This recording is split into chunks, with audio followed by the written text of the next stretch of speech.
Pas trop empiéter sur, que je vais pas trop empiéter sur ce qu'ils vous ont déjà dit.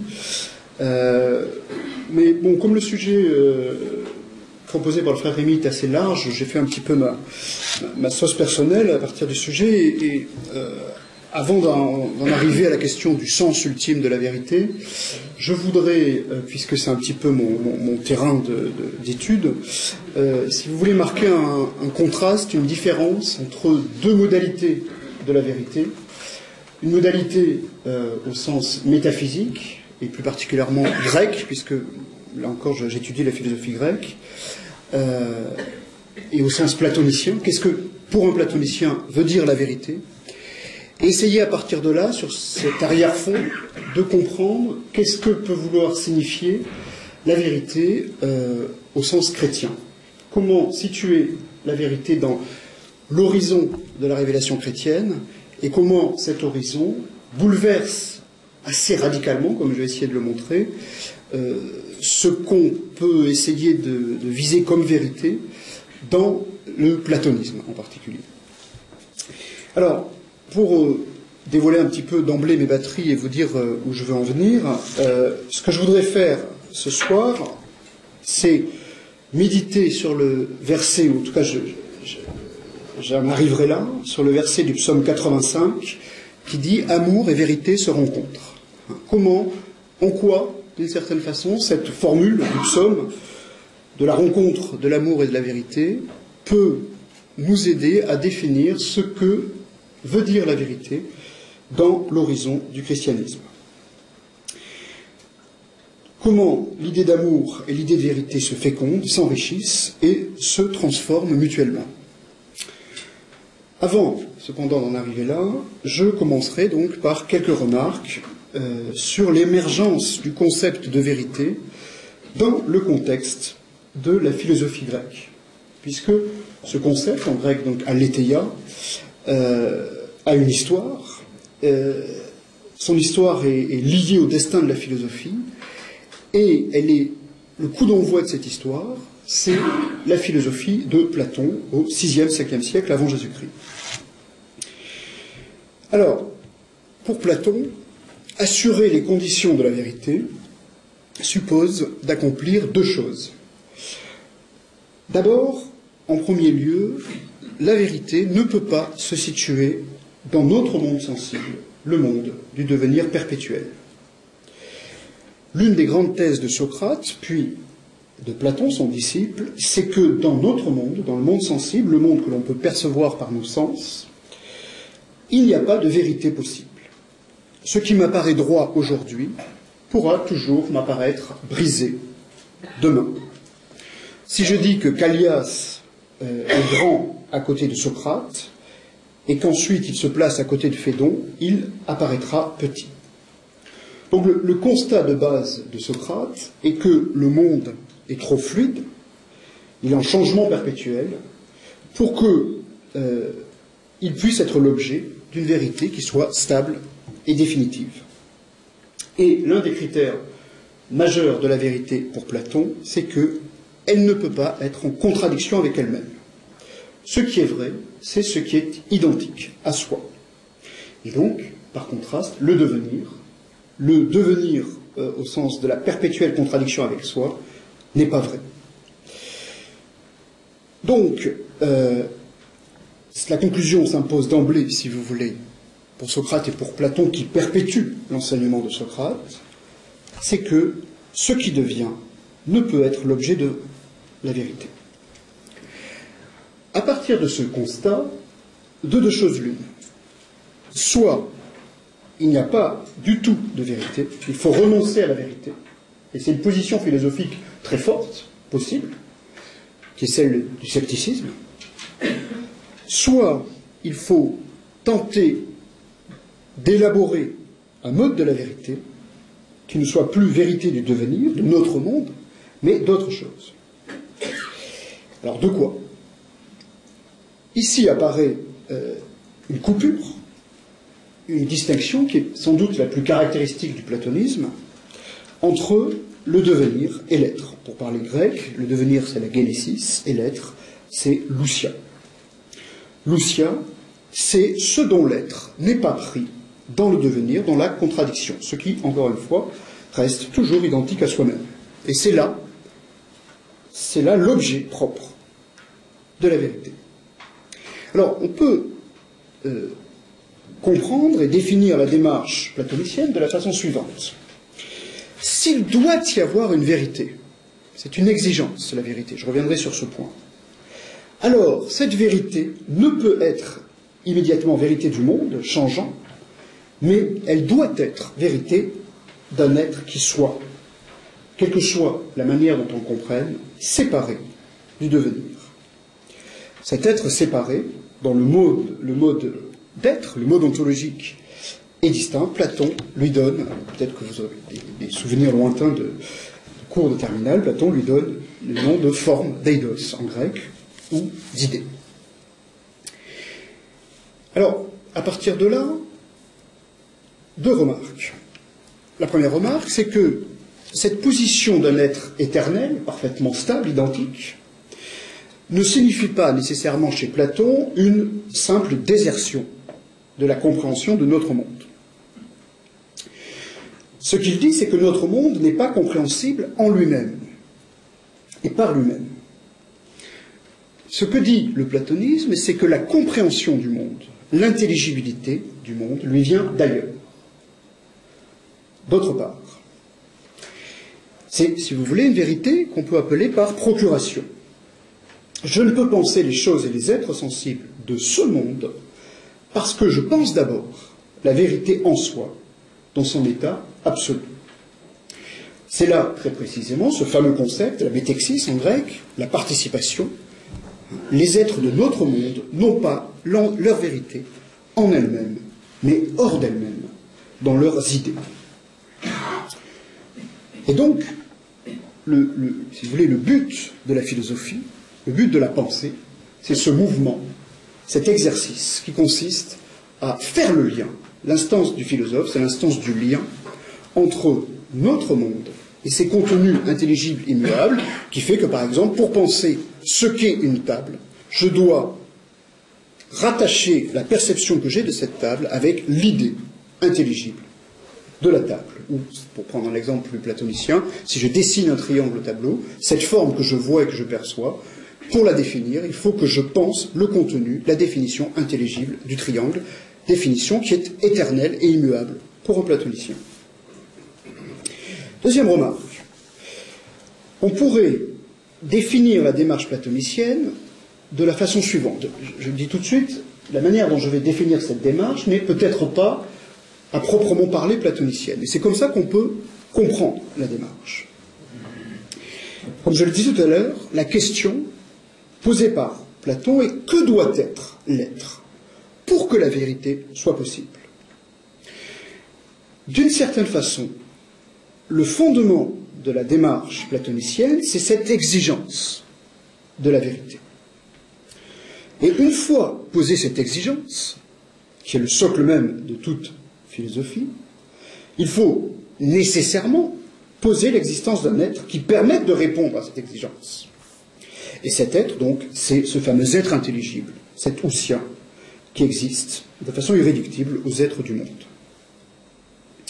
Donc, la position d'un être éternel, hors du temps, est la réponse que propose le platonisme à l'exigence de vérité. Qu'est-ce que cela veut dire? Pourquoi j'insiste sur ce point? Cela veut dire que dans le platonisme, on peut interpréter la vérité non pas seulement comme un fait, comme ce qui est là et qui s'impose, mais aussi et plus fondamentalement comme une valeur, comme ce qui doit être. L'ontologie de Platon, c'est-à-dire la manière dont il conçoit l'être, est la réponse à cette exigence, à ce désir profond, irréductible de vérité qui, selon Platon, habite toute âme. Désir qui est le moteur premier de la philosophie. Certes, les platoniciens stricts, et peut-être Platon lui-même, s'il est un platonicien strict, résisteraient à une telle présentation de sa démarche.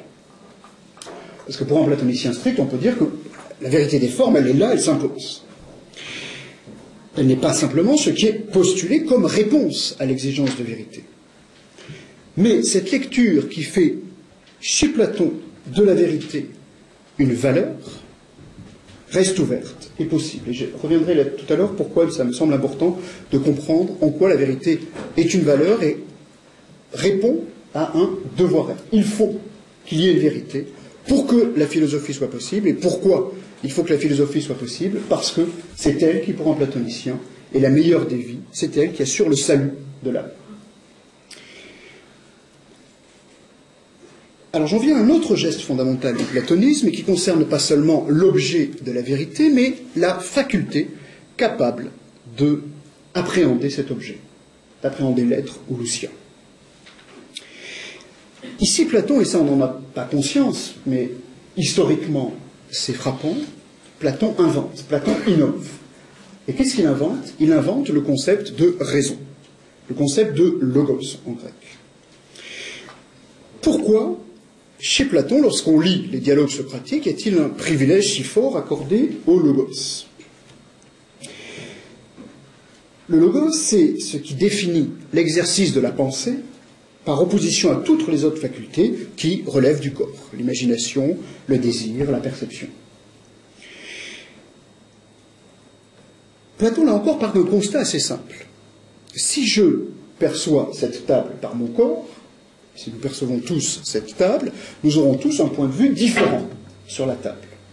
Et donc nous ne nous accorderons pas forcément sur ce qu'est la table, parce qu'en fonction de notre perception, qui est singulière, nos perceptions ne vont pas nécessairement coïncider les unes par rapport aux autres. Et donc, si la vérité était simplement affaire de point de vue ou de perception, on tomberait dans ce que Platon n'aime pas trop, qui est le relativisme, qui est même son adversaire.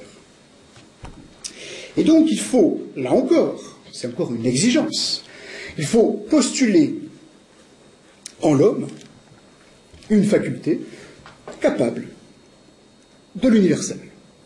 Qu'est-ce que ça veut dire, une faculté capable de l'universel? C'est-à-dire une faculté par laquelle nous pouvons tous tomber d'accord.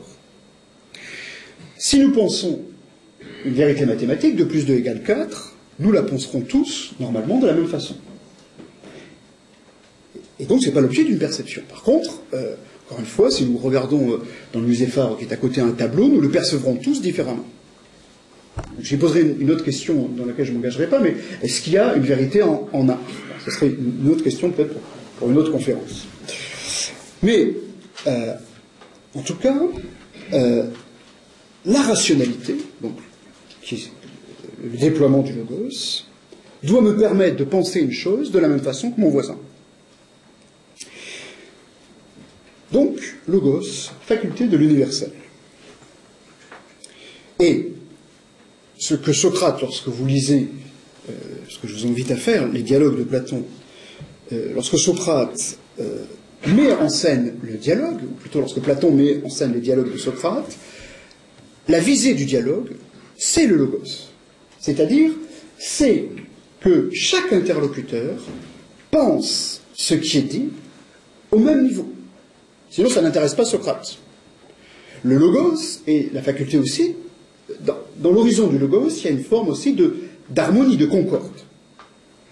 On n'est pas là pour avoir raison de l'adversaire ou de l'interlocuteur, on est là pour chercher en commun la vérité, précisément. Et l'instrument commun de la recherche de la vérité, de cette entente, cette cordialité du dialogue, c'est le logos. Et, bon, si on lit un peu précisément le dialogue de Platon, il y a un très clair contraste entre les dialogues où la circulation de la parole, parce que le logos veut dire parole aussi, la circulation de la parole se fait de façon harmonieuse et dans une sorte de tension commune vers la vérité, et les dialogues où, notamment avec certains sophistes, Calliclès, Thrasymach, où il y a combat, d'une certaine façon, et précisément où le jeu, la visée de l'universel ne peut pas se faire.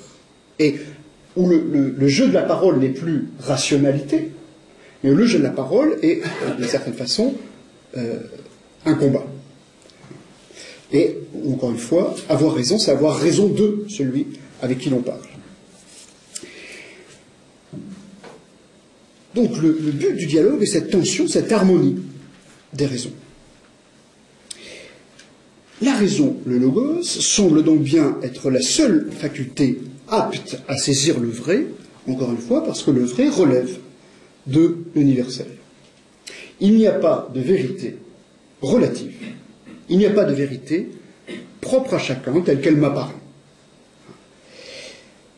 Donc, outre l'identité à soi dont je parlais tout à l'heure, le caractère immuable de la vérité, le deuxième trait caractéristique du vrai, c'est l'universalité. Il faut qu'il y ait en l'homme cette puissance capable de saisir le vrai comme universel. Et encore une fois, c'est le logos. Donc, pour résumer de façon un peu trop vertigineuse l'histoire du platonisme, qui est un peu, on pourrait presque dire que c'est le courant principal de la métaphysique, l'histoire du platonisme consiste à accentuer ces deux traits qui définissent le vrai. D'un côté, l'identité, le caractère éternel, absolu de l'être, dont il y a vérité. De l'autre, l'universalité de la raison, du logos, qui s'en saisit. Donc, la tendance fondamentale de la métaphysique, inspirée par le platonisme, et encore une fois, c'est à peu près toute la métaphysique occidentale, consiste à identifier ces deux aspects, ces deux versants de la vérité, du côté de l'objet pensé, l'être, du côté du sujet, la pensée rationnelle. Et, alors là, bon, je m'engage peut-être dans des chemins un petit peu plus escarpés, mais ce vers quoi tend la métaphysique, si on le dit de façon schématique et tranchée, c'est identifier l'être et la pensée. On pourrait donner cette définition générale de la vérité dans la métaphysique. Pour la métaphysique, la vérité, c'est l'identité de l'être et de la pensée. Comment comprendre cette définition? L'être, la réalité de ce qui est, se trouve réduit à l'intelligibilité, c'est-à-dire à ce que la pensée peut en saisir. Ce que fait la métaphysique, c'est ça. C'est dire ce qui est, ce n'est pas ce que je peux toucher et percevoir. La réalité la plus réelle, la plus absolue, ce n'est pas les corps que je rencontre autour de moi. La réalité la plus absolue, c'est ce que je peux penser, comprendre du monde. Et donc, on pourrait définir la métaphysique comme une sorte de, même si là encore, peut-être que les platoniciens ne seraient pas d'accord, mais on peut aller jusque-là, on peut définir la métaphysique comme une réduction de l'être à la puissance de la pensée, à l'injonction de la pensée. C'est-à-dire que l'être, c'est ce que la pensée, la raison, est capable de s'assimiler. Et le reste, d'une certaine façon, reste à l'extérieur. Alors évidemment, à partir de ce point, de cette identité de l'être et de la pensée, on peut avoir deux lectures. Une lecture, on va dire, favorable et une lecture plus critique. Alors, je vais essayer de donner la parole aux deux interprétations. Donc, comment interpréter cet énoncé? La vérité, c'est l'identité de l'être et de la pensée. Dans la première lecture, la pensée se soumet à l'être. La pensée, c'est ce qui...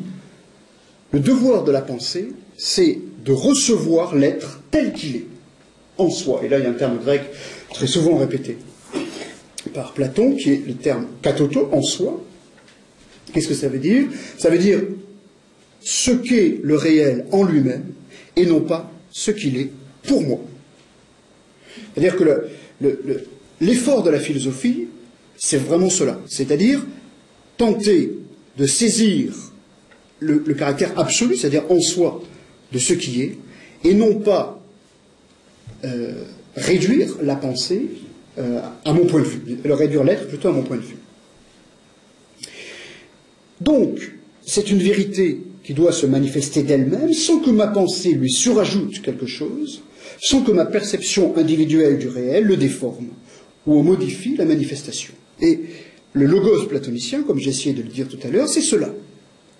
C'est une pensée capable de faire toute la place à l'être, à l'ousia, de le laisser advenir à moi, se manifester tel qu'il est, et non pas tel que je voudrais qu'il soit en fonction de mes désirs. Et dans cette lecture, qui est une lecture forte du platonisme, on en arrive à l'idée de contemplation, en grec théoria. Contempler, au sens cognitif, hein, au sens de la connaissance, c'est suspendre mon individualité, mes particularités, pour faire accueil à la réalité telle qu'elle est en elle-même. Et c'est vrai peut-être aussi la contemplation d'un paysage, c'est-à-dire laisser venir la beauté du paysage à moi. Donc la contemplation serait un acte d'hospitalité de la pensée qui laisse être, bon ça c'est une thématique qui sera très importante dans la phénoménologie, par exemple de Heidegger, le laisser être, qui laisse être la vérité de ce qui lui advient. Et dans cette perspective, on peut comprendre que la contemplation se situe dans l'horizon de l'universel. Si contempler, c'est permettre l'advenu de l'absolu, la manifestation de l'absolu, ce qu'est l'être en lui-même, alors, en droit, nous contemplons tous de la même façon. Toute contemplation suppose d'accomplir ce travail sur soi, qui est une purification de sa visée individuelle, pour s'élever à une visée universelle, égale pour chacun. Encore une fois, la vérité serait l'exigence que nous pensions tous l'être, que nous contemplions tous l'être de la même façon. Il y a cependant une autre lecture, plus hard, plus critique du platonisme, que, pour faire vite, on peut dire l'inspiration nietzschéenne. Mais, j'ai dit l'inspiration nietzschéenne, mais par exemple quelqu'un comme Lévinas, en phénoménologie contemporaine, n'est, par certains aspects, pas très éloigné de cette lecture du platonisme. Cette seconde lecture jette un soupçon sur les intentions de la métaphysique. Elle ne veut pas s'en laisser compter, d'une certaine façon, par l'exigence de vérité qui trouve son fondement dans la philosophie de Platon. Ce qui, d'après, on va dire, l'inspiration nietzschéenne, se cache derrière l'apparente humilité de la raison, qui semble s'effacer devant l'éclat pur de la vérité, en fait, devant cette apparente humilité, se cache, ou se cacherait, une énorme volonté de puissance de la raison. Et volonté d'autant plus redoutable qu'elle se fait passer pour ce qu'elle n'est pas. Alors, qu'est-ce que ça veut dire, cette volonté de puissance? Ça rejoint ce que je disais tout à l'heure. Le platonisme, dans cette nouvelle perspective, pourrait se définir comme une forme de réduction de l'être aux exigences les plus impérieuses de la raison. L'être doit se plier à l'injonction de la raison. Et dans cette perspective, qu'est-ce que c'est que le logos? C'est cette puissance capable de modeler l'être, de ne retenir de l'être que ce qu'il peut s'assimiler. Encore une fois, penser pour un platonicien, ça c'est vrai, Platon le dit, c'est dire que ce qui est, c'est le pensable, c'est-à-dire le simple, l'identique, l'éternel, et affirmer que tout ce que la raison ne peut pas s'assimiler, s'identifier, mettre en forme, le devenir, la contradiction, le hasard, eh bien, le platonisme, c'est la décision de dire que tout cela n'existe pas. Cette stratégie de la raison qui se détourne de ce qui lui résiste et qui fait de l'être ce qu'elle peut s'assimiler, c'est ce que Nietzsche appelle le nihilisme. La philosophie de Platon, pour Nietzsche, c'est la forme la plus haute et la plus raffinée du nihilisme. Qu'est-ce que c'est que le nihilisme? Encore une fois, c'est le fait de s'inventer, alors là je parle comme Nietzsche, un arrière-monde, le monde intelligible, même si Platon n'a jamais employé cette expression, s'inventer un arrière-monde dans lequel la pensée puisse se reconnaître. Donc on pourrait envisager l'histoire de la métaphysique comme cette mise au pas de l'être par la pensée, ou comme ce modelage de l'être à partir des exigences de la pensée. La vérité, dans cette perspective, c'est la valeur, exprimant cette volonté de puissance qui habite la métaphysique. La vérité serait l'expression la plus haute et la plus accomplie de la soumission du réel aux exigences de la pensée. Lévinas dirait que ce qui est, c'est ce que la pensée peut dévorer. Alors, maintenant, donc j'ai essayé de poser quelques bases sur cette conception grecque platonicienne de la vérité. Qu'est-ce qui se joue et comment maintenant mettre cette position en contraste avec ce que j'appellerais le régime chrétien de la vérité ou la modalité chrétienne de la vérité. La première différence fondamentale, c'est que dans l'horizon du christianisme, la vérité n'est pas seulement ce qui s'expose à la pensée, mais la vérité, c'est ce qui se donne à aimer. Alors, la philosophie elle-même, d'une certaine façon, se définit elle aussi, on peut dire comme amour de la sagesse. Et il y a déjà dans la philosophie authentique, un indéniable désir, une indéniable dimension érotique de la recherche de la vérité. Cependant, la grande différence entre vérité purement philosophique et vérité chrétienne, la différence réside dans ce qui s'offre au désir. En régime chrétien, ce qui se donne à aimer, c'est l'amour lui-même. On pourrait, en première approche, définir la vérité chrétienne comme amour de l'amour et non plus comme identité à l'être. Quelle est cette différence fondamentale entre la vérité définie comme identité à l'être et la vérité définie comme amour de l'amour? C'est que l'amour qui s'offre déroute totalement la pensée qui voudrait l'anticiper. Le don de l'amour bouleverse ce qu'on pourrait appeler le confort de la vérité philosophique.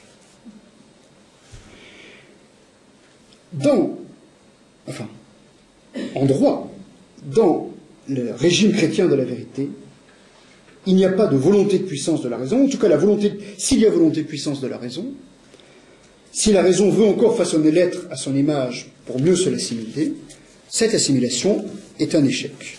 L'amour ne se laisse pas réduire à cette volonté dévorante, à cette volonté d'assimilation. Ce qui se révèle dans la vérité chrétienne fait éclater la puissance de la raison, le pouvoir calculateur, anticipateur de la raison. Alors, je vais essayer de définir maintenant la vérité chrétienne selon trois grands critères, trois grandes idées.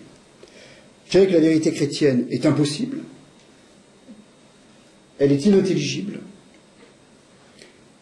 et elle est ce qui se révèle, ce qui révèle soi-même, ce qui se révèle. Donc ce sera les trois moments par lesquels j'essaierai de définir peut-être une approche possible, évidemment, entre plusieurs, de la vérité chrétienne. Alors, la vérité chrétienne est impossible. Qu'est-ce que cela veut dire? Que l'amour ne rentre pas dans le champ strictement défini par le possible, c'est-à-dire par ce que je peux atteindre, anticiper, calculer, à partir de ma situation présente. Le possible, c'est ce à quoi je peux m'attendre. L'amour est impossible. On pourrait, si vous préférez, mettre un trait d'union pour le distinguer avec un impossible purement immédiat. L'amour est impossible parce qu'il est l'inattendu. Il est, comme le dit l'Évangéliste, ce qui vient comme un voleur dans la nuit. L'essence de l'amour réside dans l'impossible, dans ce qui bouleverse ma situation présente et la reconfigure. L'amour, ou la vérité de l'amour, est ce qui déchire mon horizon, compris comme mon horizon d'attente. Si l'être, donc, au sens de la vérité métaphysique, se laisse modeler par les exigences de la raison, l'amour est rebelle, comme dirait l'autre, il échappe, il déjoue perpétuellement les injonctions de la raison. On peut dire, peut-être en termes plus pauliniens, que l'amour est scandaleux. Alors pour comprendre, prenons ce qui se passe dans l'amour entre deux êtres, avant peut-être de parler de l'amour divin. Dans une histoire d'amour entre deux êtres qui s'aiment, cette impossibilité de l'amour, c'est ce qui rend l'amour difficile. L'être que l'on aime est toujours au-delà, à côté, au-dessus ou au-dessous de l'image que l'on s'en était faite au départ. Lorsqu'on dit à la personne que l'on aime « tu es vraiment impossible », ça ne veut pas seulement dire qu'elle est parfois difficile à supporter, mais dans le sens le plus vrai, la personne que l'on aime est toujours impossible parce qu'elle vient redéfinir l'horizon confortable et douillet des possibles dans lequel on pensait s'installer. Et si la personne aimée n'est plus impossible, si ma relation à lui ou à elle se laisse peu à peu contaminer par la routine, par l'habitude, si je deviens incapable de voir en l'autre l'irruption de l'impossible, alors l'amour court le risque de s'éteindre. L'autre, pour le dire autrement, devient prisonnier du possible, de l'attendu, voire pire encore, de ce que je peux en prévoir ou en calculer. Donc, on pourrait définir l'érosion de l'amour comme la cécité à la nouveauté irréductible de l'autre. Aimer, au contraire, à rebours, c'est ouvrir à l'autre le champ de l'impossible, c'est-à-dire le champ d'un mode d'être qui me surprend, me désoriente et me ravit. J'en reviens à la question de la vérité. Dans le sens grec métaphysique de la vérité, la modalité propre au vrai, c'est la nécessité. C'est ce qui ne peut pas être autrement qu'il n'est. Dans le sens chrétien, je dirais que la vérité ne relève plus du nécessaire, elle ne relève pas non plus du possible, mais elle relève de l'impossible. La vérité authentique est impossible parce qu'elle fait irruption dans l'existence comme un miracle, comme l'inattendu par excellence. On parle parfois d'un amour impossible, et c'est ce qui nourrit les histoires les plus flamboyantes et les plus romantiques, mais en fait, tout véritable amour authentique est impossible. Tout amour est irruption régénératrice de l'impossible.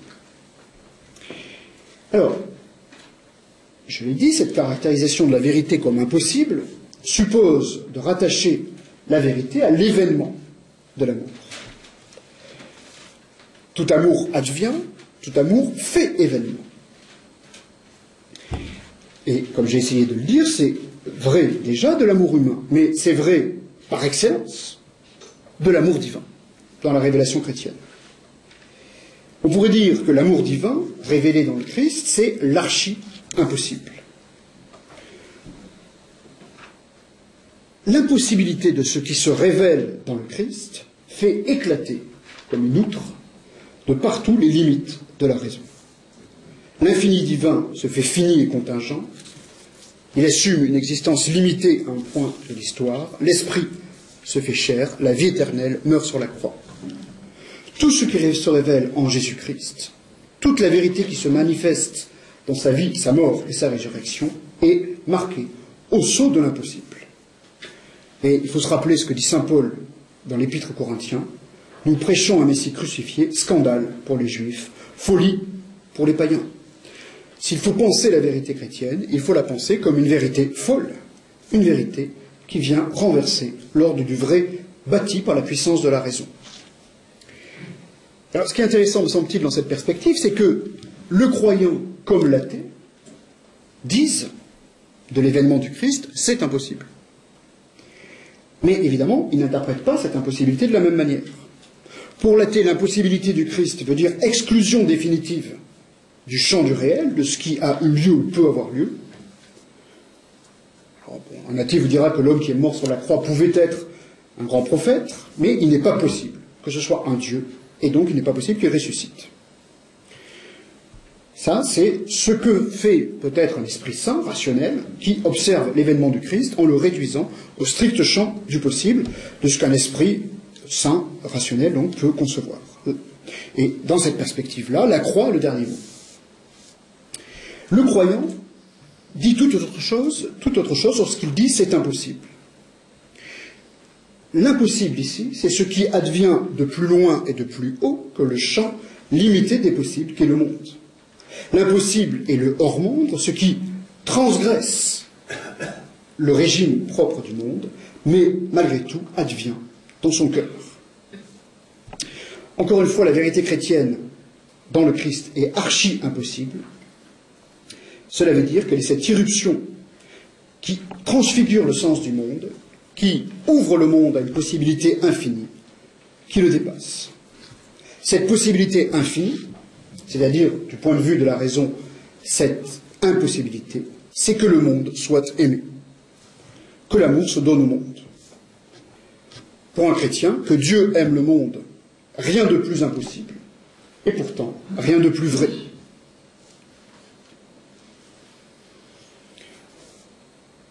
Alors juste peut-être une remarque rapidement, je voudrais insister encore une fois sur le fait que contrairement à ce que l'on croit, ou qu'on voudrait nous faire croire, l'impossible est partout dans notre vie quotidienne.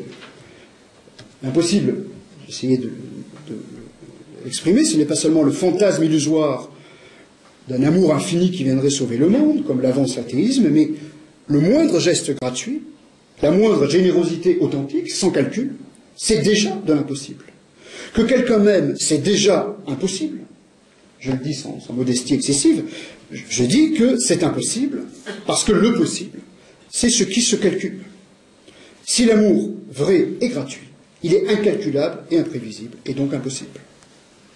Et j'insiste un peu parce que dans les gens qu'on peut rencontrer, souvent, beaucoup de gens prétendent que dans ce monde, il n'y a rien de gratuit.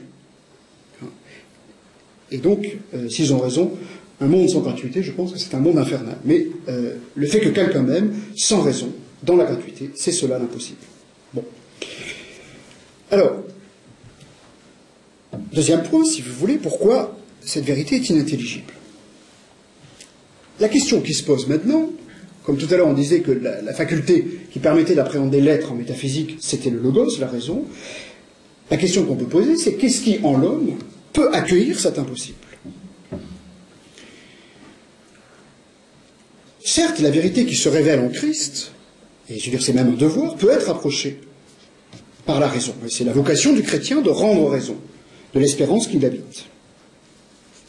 Cependant, il y a dans cette révélation de la vérité un excès, un scandale, inassimilable par la raison. La raison est dépassée. Or, il y a en l'homme une faculté de l'impossible, une puissance capable d'accueillir la vérité en tant même qu'elle nous apparaît comme impossible, et cette faculté, c'est la foi. C'est ce que les pères grecs appelaient la pistis et les pères latins la fides. Si, comme je le disais, la vérité métaphysique est identité de l'être et de la pensée, la vérité chrétienne est rencontre de l'amour et de la foi. Alors, sur cette relation entre foi et raison, entre la foi et la venue de l'amour divin, l'un des meilleurs guides est peut-être un auteur sur lequel je travaille particulièrement en ce moment, c'est un auteur du IVe siècle qui s'appelle Grégoire de Nice, qui a été canonisé, donc on peut le suivre les yeux fermés. Pour Grégoire, la vérité manifeste toujours un excès par rapport au concept qui tend de le délimiter. La vérité divine est toujours en avant de l'homme. Elle est la visée d'une marche dynamique, d'une marche intellectuelle et existentielle. Et donc la vérité est cette visée qui nous met en marche beaucoup plus qu'un contenu conceptuel défini. Grégoire va très loin dans ce sens, puisqu'il dit par exemple, les concepts, dont tous les philosophes sont si fiers, les concepts ne sont que des images et des imitations de la vérité. Dire que le concept n'est qu'une image du vrai signifie que la pensée rationnelle, conceptuelle, est toujours à distance de la surabondance de la vérité divine. La vérité, c'est ce qui déborde perpétuellement la pensée qui s'en approche. Il y a cet excès inassimilable du vrai sur la pensée que Grégoire ne cesse de méditer. Donc, j'ai dit tout à l'heure que la vérité chrétienne était une vérité impossible. Il faut maintenant, semble-t-il, reconnaître que c'est une vérité inintelligible, mais au sens précis, où celui qui s'annonce dans la vérité chrétienne déborde ce que l'intelligence peut en saisir. Alors, on peut l'interpréter de deux façons, une façon négative et une façon positive. Négativement, la vérité divine se définit par rapport à la pensée intellective de la façon suivante. La pensée saisit de Dieu qu'il est ce qui ne pourra pas être saisi par elle. Alors, je cite une formule de Grégoire qui est frappante, qui est un peu difficile, mais essayons de la comprendre. Grégoire dit Dieu ne peut être connu que par la renonciation à comprendre. Dieu ne peut être connu que par la renonciation à comprendre. Il y a une sorte de profondeur négative de la vérité chrétienne, une sorte de recul du vrai, de l'infinité divine, comme une limite qui reculerait indéfiniment devant l'intelligence qui s'en approche. Mais Grégoire ne s'en tient pas à cette approche négative. Le versant positif de la négativité de l'intelligence, c'est l'accueil, l'hospitalité de la foi.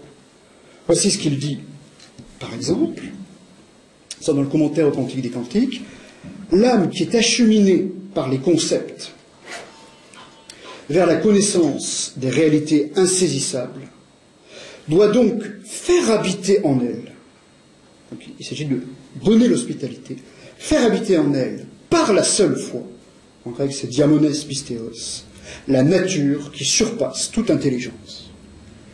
Si la vérité divine surpasse l'intelligence, il faut malgré tout lui faire accueil au plus profond de l'intériorité de l'âme.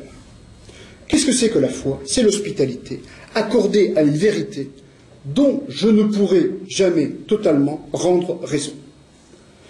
Le paradoxe profond exprimé par Grégoire est que la vérité chrétienne n'est pas ce qui s'offre en tout premier lieu à l'activité déterminante de l'intelligence, mais c'est ce qui vient à la rencontre, merci beaucoup, de l'hospitalité de la foi. La vérité, c'est Dieu qui vient habiter au cœur de l'homme, qui vient au plus intime de l'homme, puisque le lieu de la foi, c'est la chambre la plus retirée, ce que Grégoire appelle, dans le Cantique des Cantiques, lorsqu'il commente le Cantique des Cantiques, la chambre nuptiale, là où a lieu l'union de l'époux et de l'âme qui aspire à s'unir à lui. Alors, une remarque sur cette idée de la foi, de la fides. Lorsqu'on entend fides en latin, il y a, dans la profondeur du terme, l'idée de confiance. On ne peut faire d'acte de foi sans faire confiance. Et là encore, peut-être que je me permettrai un petit parallèle avec l'amour humain pour faire sentir ce qui est en jeu. Dans l'amour humain, se fiancer, c'est accorder sa confiance à l'autre. Il n'y a pas d'amour sans confiance. La confiance, c'est précisément ce qui fait que l'autre n'est pas un instrument entre mes mains, que je pourrais manipuler, mais que le rapport entre deux personnes qui s'aiment, est toujours un rapport entre deux libertés. Dire à l'autre « je te fais confiance », cela veut dire « je te reconnais comme une personne libre ». Mais ce qui m'intéresse ici, c'est que l'idée de confiance implique aussi un certain rapport au temps. La confiance ouvre la dimension de l'avenir à l'amour humain. Faire confiance, c'est ouvrir le chemin d'une promesse, d'un engagement.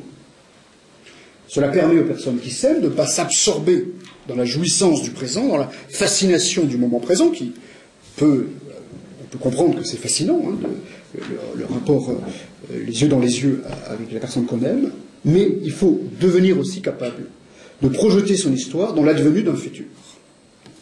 Alors pourquoi ce détour? Parce que, si j'en reviens à la question de la vérité, la foi, la confiance, ouvre la vérité elle-même à la dimension de l'avenir. Je rappelle ce qui caractérisait la vérité métaphysique. La vérité apparaissait comme ce qui demeure immuable, fixé dans l'éternel présent. L'être, c'est, dirait Heidegger, c'est le présent, c'est la présence. La vérité de la foi ne se limite pas aux frontières du présent.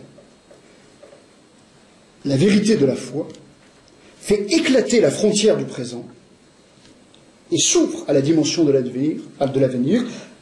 La vérité, c'est ce qui m'advient aussi.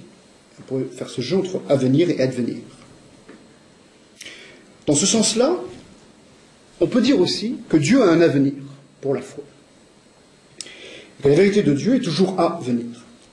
Grégoire, j'y reviens, vous aurez compris que c'est quelqu'un qui m'est cher, Grégoire compare ainsi celui qui a le désir de la vérité de Dieu à un homme qui est assis près d'une source.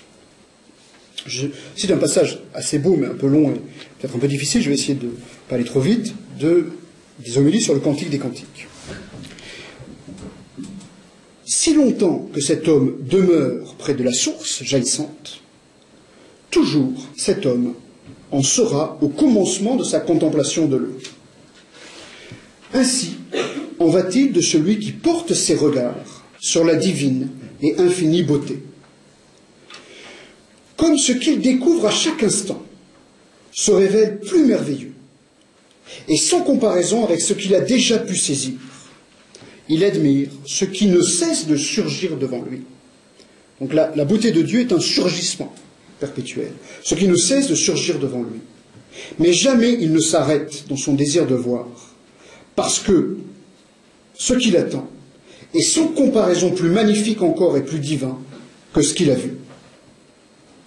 L'être divin, contrairement à ce que disait la métaphysique platonicienne, n'est pas seulement ce qui est là dans la stabilité de l'éternel, il est ce qui jaillit indéfiniment, ce qui se présente au désir de la foi avec une beauté toujours nouvelle. La vérité chrétienne, et plus précisément ici la vérité de Dieu, est ce jaillissement perpétuel de l'inédit. L'accueil de cet inédit ne peut se faire que dans et par la foi. Alors, il me reste une dernière dimension, je crois que je serai à peu près dans les temps, il me reste une dernière dimension de la vérité chrétienne à explorer, par contraste avec la vérité de la métaphysique grecque, peut-être le point le plus difficile par certains aspects, c'est ce qui se résume dans la parole du Christ, « Je suis la vérité ». On dit souvent, et à raison, que dans le christianisme, la vérité n'est pas seulement un être, mais la vérité est une personne. Qu'est-ce que ça peut vouloir dire? Alors pour le comprendre, je voudrais peut-être essayer de marquer l'écart entre l'idée de rendre témoignage à la vérité, qui est une modalité très présente dans les évangiles, en particulier dans l'évangile de Jean, et l'idée de la vérité comme révélation. Le Christ, donc, ici, ne dit pas seulement que par sa vie, il rend témoignage à la vérité, que toute son existence consisterait à témoigner d'une vérité qui serait au-dessus de lui et qui le transcenderait. On pourrait dire que ce serait déjà pas mal. Mais ce ne serait pas impossible. Ce mode de vérité par témoignage est accessible à l'homme. Par exemple, ce mode de témoignage de la vérité de Dieu, c'est celui des prophètes. Et c'est le cas, par exemple, de Jean-Baptiste, qui rend témoignage, et c'est le cas aussi, dans une certaine mesure, de Jésus lui-même. Il dit, « Je suis venu, en Jean 18, 37, je suis venu rendre témoignage à la vérité. Quiconque appartient à la vérité, écoute ma voix. » Donc, il y a une dimension prophétique du Christ qui est ce témoignage. Mais, lorsque le Christ dit « Je suis la vérité », cela va beaucoup plus loin qu'un simple témoignage. La vérité dont le Christ témoigne, c'est en définitive lui-même. Donc c'est ce décalage entre ces deux modalités de rapport à la vérité comme témoignage et comme révélation de soi, que je vais encore essayer d'éclairer dans un dernier point. Alors, essayons de comprendre ce qui se joue lorsqu'on témoigne. Lorsqu'on témoigne d'un événement, de quelque chose qui a eu lieu, qui s'est passé, lorsqu'on témoigne, on témoigne d'un événement, de quelque chose qui a eu lieu.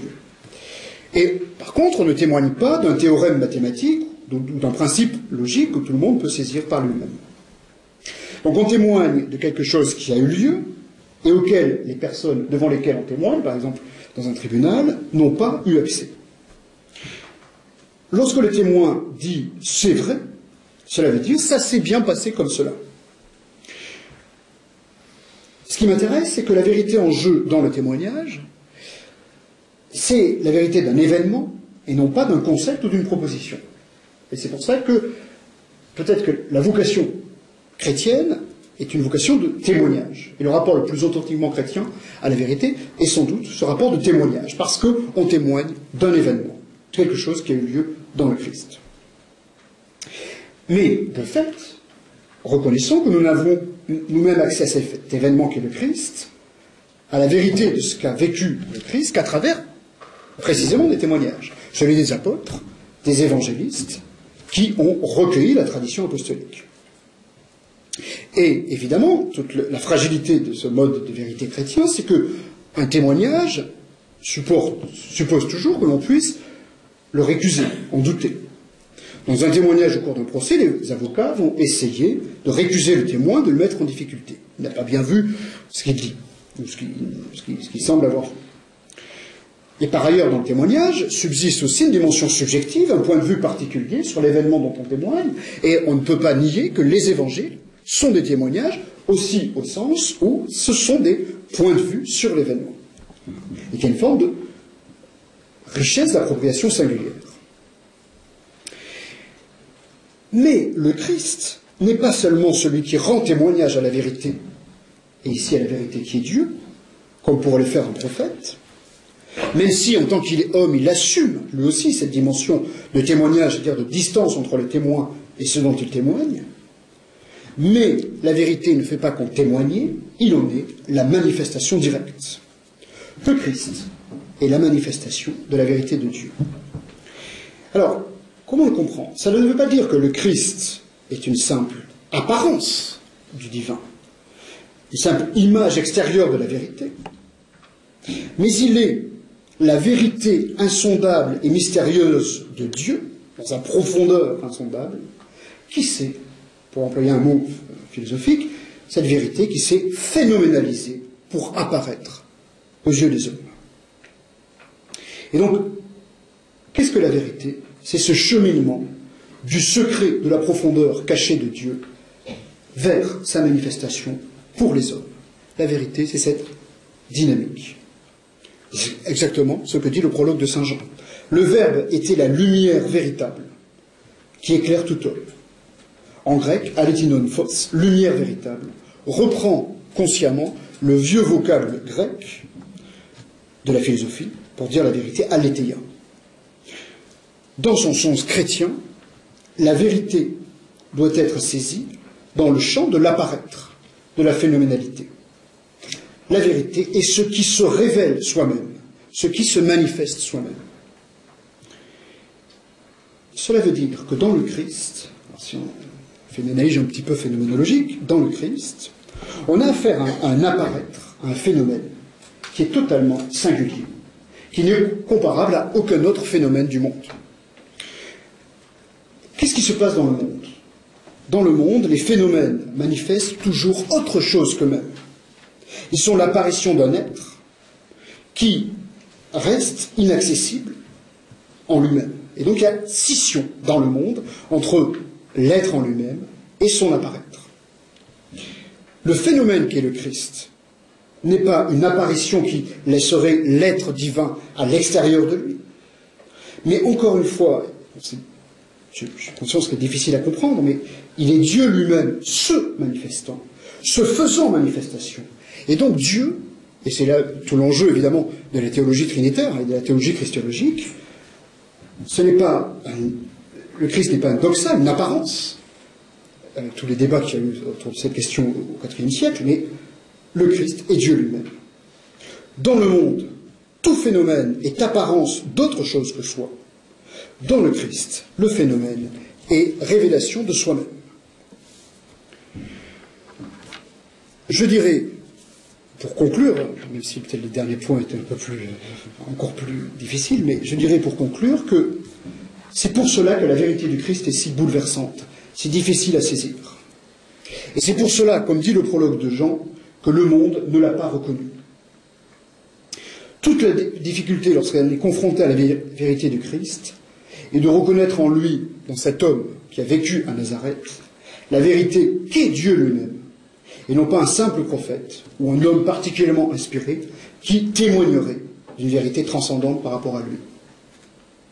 Reconnaître ou non dans le Christ la vérité même qu'est Dieu renvoie alors à notre propre vérité personnelle, existentielle.